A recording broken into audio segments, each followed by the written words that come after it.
Wondering why I'm wearing these? You might have a pair too. Studies show that 85% of people worldwide hate their jobs. Considering the average person spends over 90,000 hours at work in their whole lifetime, I think this is important to talk about. And it kind of affects parts of our life without us even knowing. Couples in relationships where one of the partners spends 10 or more hours at work on average in total are more likely to get divorced twice as much. I want the toilet seat left the F down. 25% of employees say that work is their number one cause for stress, and 40% of people say that their jobs are just extremely stressful. That's crazy. This totally blew my mind. In Japan, over 10,000 people drop dead at their desks every year because of working consistent 70-hour work weeks. The phenomenon is called karoshi, translated as overwork death. And on top of all of that, just to make matters worse, we spend 100 hours a year commuting. Luckily, I got the commute to relax. But at the same time, we've all had experiences of moments where even the toughest things don't feel challenging, don't feel negative. Sometimes when even we've been up all night, but we don't feel stressed. There's times when we've been working consistently for hours, days, and months, but we feel happy. How does that happen? Think about when it happened for you. Maybe you were planning a birthday party. Maybe you were creating a website or a blog or your Instagram page. Maybe you're even making videos for YouTube or Facebook. Maybe it's a mix of those things or none of those things, and maybe it's something completely different. The point is, we've all been able to go through stress, pain, and pressure and come out totally fine and actually more excited and enthused about what we're doing when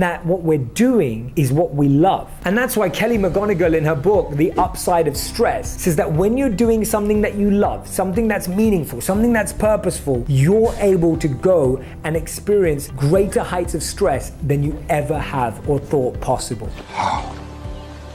How is this possible? That means that you can actually take way more stress and pressure than you even believe when you're doing something you love. And even if you know what you love, you've had that experience, why are you not doing it? I know why. Because I was there too. It's this thing called risk. Or maybe it's fear, or maybe it's worry, or maybe it's security. And those are all valid reasons, if they were the real ones. The number one reason why we don't is because of these. The golden handcuffs. They're real. We're so dependent on that salary, the money that we've got used to, a lifestyle, that we're willing to trade what we really love and want for what we think we need. Maybe sometimes we're overcommitted. You've got a big mortgage on the house. You're used to fancy things. You're used to traveling 3 or 4 times a year. We get addicted to these. More, I want more.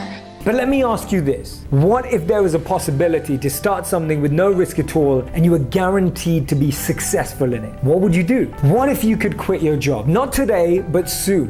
What if you didn't even need to quit your job, but you could use your time on your weekends doing what you love, using your time in the evenings to build that side hustle? The reason why I'm asking you all these things is because I was there not so long ago. I was doing something that was good, but not great. I was doing something that I liked, but didn't love. I was waking up every morning not feeling the same level of energy and motivation as I do today. And that's a constant process. It's a constant cycle. You have to keep going through it. All I'm saying is you can start doing what you love today, in your spare time, on your weekends, using your breaks, because that's gonna help you create the life that you truly, truly want, not being bound by those golden handcuffs. And these are some of my tips. Number 1, start a side hustle. Maybe it's an online business. Maybe it's an Instagram page. Maybe it's a blog. Whatever it may be, get that side hustle going. Start learning about it quickly, reading about it, speaking to other people who've made it happen in their lives. Everything that becomes your mainstay originally will have started as a side hustle. Get that going right now.